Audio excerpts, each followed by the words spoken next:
everyone. Welcome to week 5. It's been a tough week as far as injuries and as the top teams in our league just keep falling. It has been rough. Jacob, you don't seem to be too happy about that. What are you thinking? It's never fun losing an undefeated season. I don't like it. I made the mistake of starting Zach Moss, who got me 0 because he did not play. Also, I started Calvin Ridley, who got me 0 because, well, I guess he didn't realize he was playing Monday. Yeah, so that's rough. See, that's why I just decided to lose week 1. Don't get my hopes up for the undefeated season. Yeah, same. Got it out of the way early. Mm-hmm. Yeah, that's true. Then I kept losing, but that wasn't part of the plan. Mine was part of the plan. Mine's still part of the plan until I win. That's also part of the plan. Yeah. Well, you don't move up on the rankings when you win, so I get why you don't want to win often. Yeah, it sucks. Mm-hmm.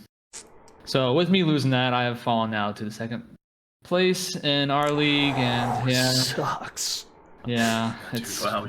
It's pretty far down the list. I'm not happy about that. So, I didn't fall as much as Chase did with his loss though. He went from 2nd to 4th. So hey, 4th.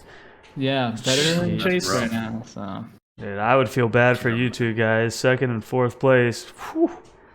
It's a rough start. Rough one. Mm-hmm. It's getting. I'm a little worried I'm not gonna make the playoffs now. So. Yeah, I mean you're getting close to that cutoff point, and you're moving in the wrong direction. Mm-hmm. Absolutely. Yep. Yeah, it's not fun. You know who's moving in the right direction? Alex started 0-4 the first 2 weeks, losing to the median and his opponent. Past 2 weeks, Riley said, "Hey, give me the app." He goes 4-4. That's where he's at now. He is moving up. He has not lost a game since Riley has taken the app, reset the password. Alex hasn't seen the app in days. Yeah, I mean, you can't argue with the results. And he's the one that ended Jacob's unbeaten streak. So yeah, just a little cherry on top. I honestly thought the week before was just a out of nowhere. Alex got lucky, but I mean, going up against number 1, had to go up against number 1, undefeated. Riley says no problem. Alex says, "What was the score? I've never seen that number before." Absolutely. All right, and on that note, let's take it into the players of the week. We'll start off with the unusual top performances like always. We got Dak Prescott. Man's just throwing the ball like crazy. Over 500 yards passing. First quarterback ever to have 3 straight games of 450 plus. Cowboys are still losing. That's not changing. But, man, he's just out there slinging it. He's got 53 points. What's that? So should we put Dak as unusual top performers? Because he's been doing this for a few weeks now. I mean, I feel like we had to talk about a guy throwing for 500 yards. Yeah. Yeah. Because that part is unusual. I mean, when's the last time someone threw for 500 yards? I couldn't tell you. Google could. I can't. Yeah. Shut up, Jacob. And then we got Tom Brady rolling back the clock, throwing for 5 TDs, just out there slinging it like he's a young man. He scored 46 fantasy points, just an absolute mammoth of a game from Mr. Tom Brady. He's just trying to score as many points as he is old, so he's got a long way to go then. Yeah. Yeah, he's working it, but I mean that's a huge improvement from the start of the season. I mean he looked like he had a walker out on the field for the first couple weeks. Yeah. Another one we can talk about is Melvin Gordon. I mean, 118 yards, 2 touchdowns, 27 points. I really appreciated it. Really helped me out in the garbage bowl there. I mean, with Philip Lindsay out, it's got to help him coming back this week. Probably not going to do as well. Probably not. But hey, he got 1 good game in there. Yep, that's all that matters. And then another one, Robert Tonyan. The guy everyone knows, Green Bay tight end or receiver. If you're looking at sleeper, for some reason they name him as both. Yeah. He gets 98 yards and 3 touchdowns. It was like Aaron Rodgers couldn't look at the end zone without just seeing Robert Tonyan and neon lights over there. And yeah, I mean, who wouldn't? I mean, the legend Robert Tonyan, how do you not throw it to him? Exactly. And I mean, I got to give props to Colton. He picked him up before the game even started. He foresaw the future. but did not foresee it well enough to start him. He would have beat me with him. I appreciate that move, Colton. Oh man, so we're gonna flip the switch, and now we're gonna do Dookie performances, or performers. And we're gonna start with Daniel Jones, who only threw for 190 yards, 1 pick, and 1 fumble. That gave him 10 points. So I mean, well, I guess he did do just as good as you would expect the Giants player to do this year so far. So Yeah, they have looked real bad this season. Obviously, not having Saquon doesn't help anything, but that's rough. yeah. The defense going up against the Giants, they're not expecting anything else except for Daniel Jones to close his eyes and throw it at someone. Yeah, exactly. All right, continuing with the Dookie performers, we got Robert Woods. He's usually a pretty top performer. This week, 6 catches, 36 yards, 6 points. Not a great day at the office. No. The next one, we got DJ Moore, 4 catches, 49 yards, also 6 points. He saw a surge in his career last season with Kyle Allen. Everyone had high hopes for him, but it's not really panning out with Teddy Bridgewater. I'm going to pin that on Teddy, not DJ. DJ's definitely still good. It's Teddy's fault. Yeah, I don't think anybody has ever wanted Kyle Allen back more than I do. I picked up DJ in the draft based on last year, and Teddy does not like to look at DJ. Yeah, I don't know why. DJ's a great receiver. Teddy, not a great quarterback. We won't talk about that. I could go on for hours. Then we got Calvin Ridley, who we already mentioned earlier in the intro. He did play despite his stat line suggesting otherwise. Even with an ailing Julio Jones, Calvin's like, you know what? In a move of solidarity, I won't catch the ball either. And that's what he did. He scored 0 fantasy points. Yeah, I mean, you got to respect how he stood up for his teammate Julio, how they just pulled him out of the game with his injury. I mean... Injury, yeah. Yeah, okay. Exactly. Just being disrespectful to Julio, and he stood up for him. I respect it. Yeah, absolutely.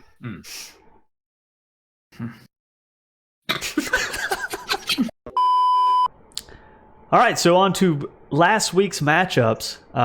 Starting off the bat, Kevin versus Chase. Now, Chase started off the year number 1. Came out the gate strong, but Kevin beat him 143 to 107. That's Kevin's first win over a real person. And Yep, real proud of it. It seems like if you want to beat Chase through these first 4 weeks, the only losses that Chase has is whenever his opponent scores 140 points or more. Now, that is a high bar to set for your opponents. Very true. Yeah.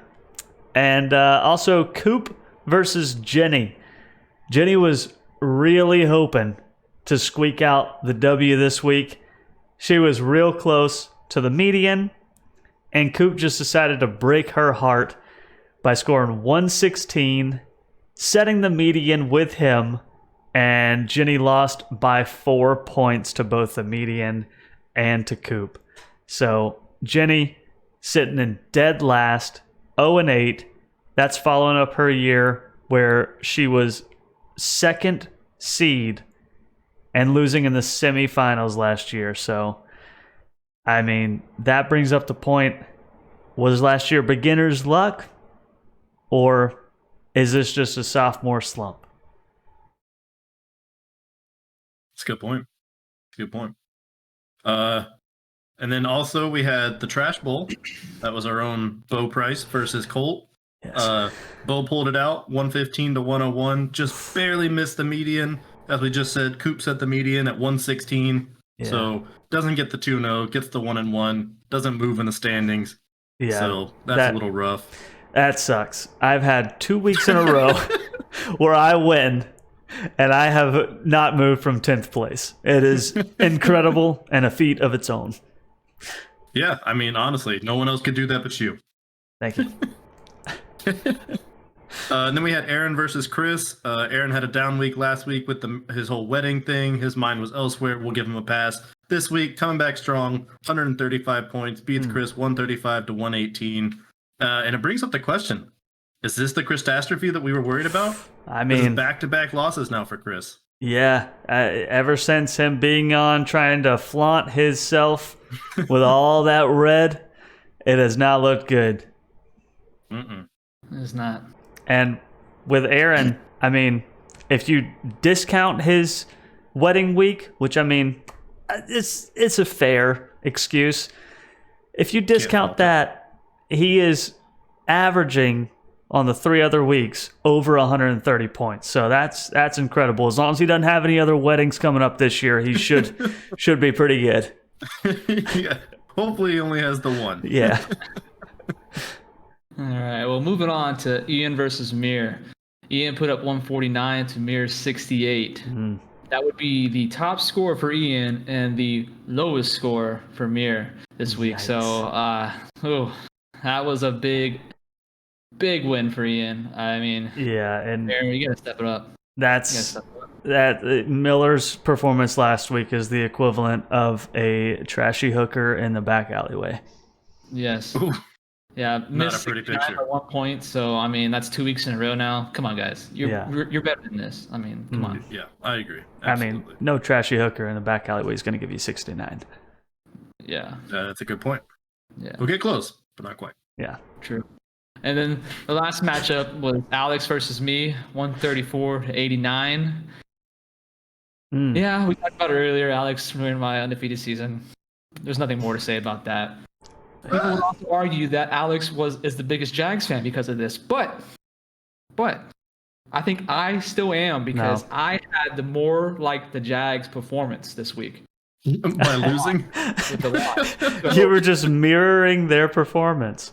Yes, That's true. I think that makes me the true Jags fan. See, So. I mean, I was going to bring up the point that Alex almost consistently picks Blake Bortles in the first round. It was a surprise he didn't take him this year, but I mean, you bring up a good point with just performing like utter garbage. You could be the best Jags fan. Yeah. Oh, yeah. It's Can you give fun. us another Duval, Jacob? Those were so great last week. Yeah, sure. Hold on.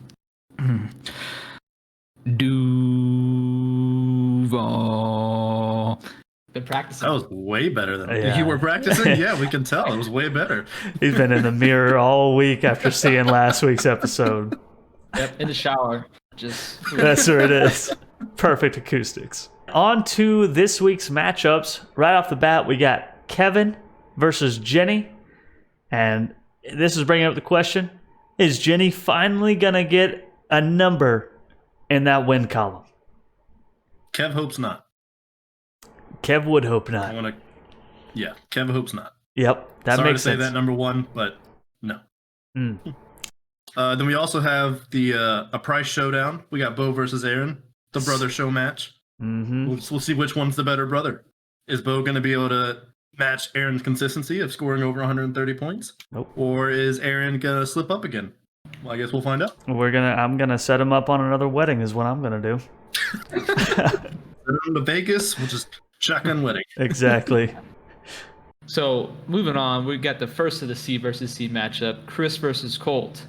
We're gonna see this week if Colt will add another very to his name. Right now, he does that very, very bad. Will he have 3 varies in front of that after this week? So, also, Chris Catastrophe, as we were talking about earlier, will that continue?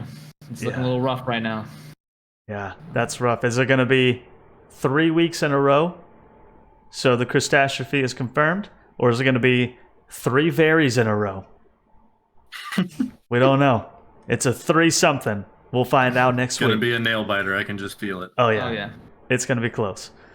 And then coming up right after that is Alex versus Miller.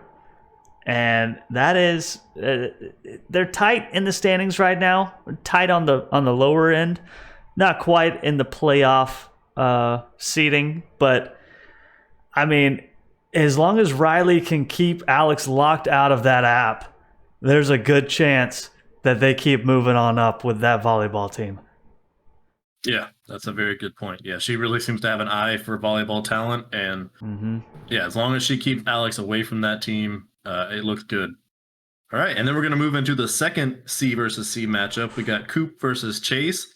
We got a number 1 versus number 4, when Chase is also a former number 1. So this is a real heavy hitters kind of matchup. We got 2 heavyweights just going in. It's going to be a good fight. We'll see what happens. Coop's without CMC, the number 1 overall pick. Shout out to my boy CMC. So we'll see what Coop can do. Yeah, it's going to be close. I mean, Chase has gotta be feeling hungry after week 1, talking himself up. Well, I mean, we talked him down pretty low in the preseason, but Yeah. he came in number 1, feeling hot. He stayed in the top 5, which is good. But, I mean, Coop, being the number 1 Chiefs fan, coming in, crushing Jenny's dreams last week. I mean, he's just on a roll right now. Yeah. And moving on to the last matchup, we are going to be rooting for Chase to beat Coop, because if that's the case, me versus Ian could be the battle for the number 1 spot. Ooh. The winner of that could take number 1, depending on the matchup between Coop versus Chase. So Yeah, that is true. Number 2 versus number 3, that's real close. 6 and 2, both of y'all. It's going to be a good matchup right there. Should be.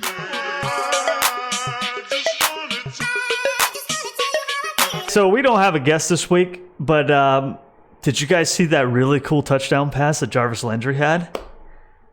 That was pretty sweet. it was very That's sweet. pretty sweet. He's a receiver. I think we watched that film from Seattle last week. Even though you want to run the football, you've got to test that secondary. Landry looking to throw it. Gonna gun it deep for Beckham. He's got it for the touchdown. The trickery from Cleveland. It's a bomb.